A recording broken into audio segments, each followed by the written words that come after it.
Hi everyone, Olivia here from the Manchester Unity Members Forum, and today I'm joined again by Sofian from Shaky Minds, and this is our final video in our wellness series. Today we are going to be talking about the stress of failure and what that might look like and ways to overcome that. But before we begin, I'll pass it over to Sofian to introduce himself.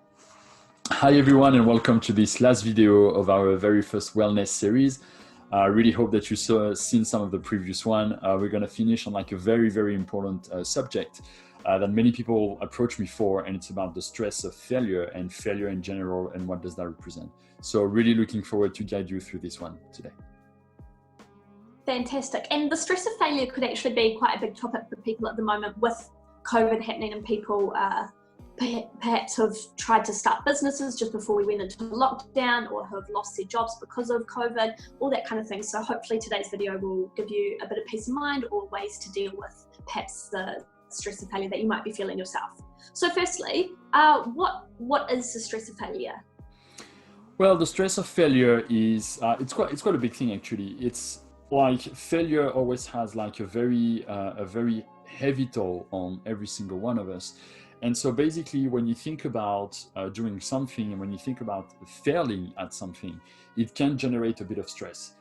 Interestingly enough, I was actually discussing with a couple of my colleagues' coach around the world, and we were discussing about trying to find out is what is coming first? Is it stress or is it failure? Is stress causing failure or is failure causing stress? And it was kind of, we could be devil's advocate on both sides, and we're kind of trying to figure out which one arrived first between the egg and the chicken, you know what I mean? That type of thing. So it was a fairly interesting discussion, but we all came to the conclusion that, yeah, like they linked to each other. Like the stress of failure is very important. So what we're going to talk about today is really about, it's not so much to know which one comes first. It's more about like, how do we deal with failure in general and the type of thing that it generates into ourselves. Fantastic. What can cause the stress of failure? Why is that happening to people? Well, when we fail at something, most of the time we don't take the failure for what it is. We actually take the failure for what it represents for us, right? So basically we're launching ourselves onto a certain type of project, and so of course the idea that we want is we want to be able to succeed. But if we start to think about the fact that we're going to fail, we think a lot more than that. We think about what does that represent. If I fail at this, well, maybe I'm going to be rejected by people around me because they're not going to like me anymore because I'm not good at this.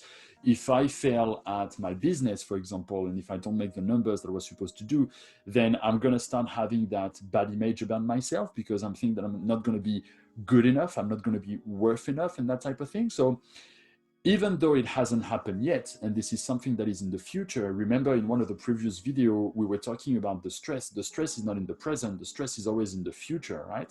So even if it hasn't happened yet, when people start to project themselves failing, well, basically they think about themselves, oh, if I'm failing, this is how it's going to feel. And this is when the stress starts to arrive.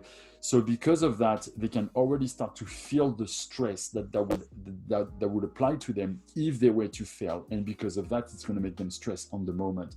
So that's how like the stress of failure is getting generated. And it's a pretty nasty one, because when you start to think too much about the future and how you can fail and what it represents for you, you're stressing yourself on the moment. And because you stress yourself on the moment, basically you impact your performance. It's as simple as that. So it's very important to be able to analyze the stress of failure and to basically take action on it. Are there any ways that you can perhaps deal with the thought of the stress of failure in the moment, like you just mentioned, when someone just starts to think about perhaps the stress that they're going to be feeling in the future? Is there ways that you can stop yourself from continuing that thought? Yeah, there's quite a few tricks that you could use, but here's what I love to say to people every time we talk about a project and they feel they're going to fail. The first thing we have to acknowledge is the fact that failure is a natural process. It is something that is part of success. Without failure, there's no success. That's something like we have to acknowledge right here. Very lucky are the only people that never fail in their life. But to be honest, the most successful one that I know of All of them failed at some point. So now, when I have one of my clients that comes to me and say, hey, I'm afraid to do that because I think I'm gonna fail. So the idea is to say, okay, you have your project is this. What do you think could happen? And they kind of open different options. Option A, I'm going to succeed. Option B, I'm going to fail. There could be more, but we're just going to say for A and B for the sake of that.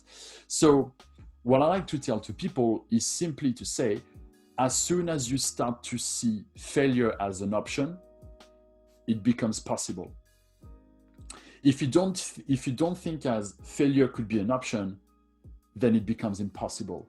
So simply to put that in your mind will actually say there is a door on my pathway that is called failure, and that door is here. Because the door is here, I have the opportunity to open it if I want or not. It's not just something that's slamming the way like out of nowhere. You actually unconsciously create that door and put it in your pathway. So for me, I always say people, I tell them, I'm like, don't give energy to failure, because if you do, then it's going to become more and more and more prominent. And there's a very, very famous say, which is they succeeded because they didn't know they could fail. So remember, it's like where we did that exercise with the red and the blue object and what you focus on. The more you're going to focus on failure, the higher the percentage and the chances for you to fail. As simple as this. Do you think that people perhaps stress about failure because the word may have negative connotations? Of course. The word failure comes in our culture with lots and lots of connotation, absolutely. And basically it is the beliefs that we have towards the word failure. What does that mean? What does that represent? And all that type of things.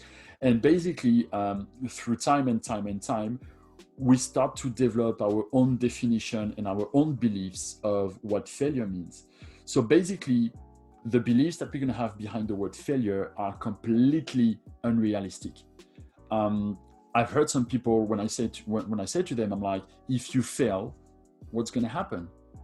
And they look at me and they say, oh, I'm going to die. No, you won't.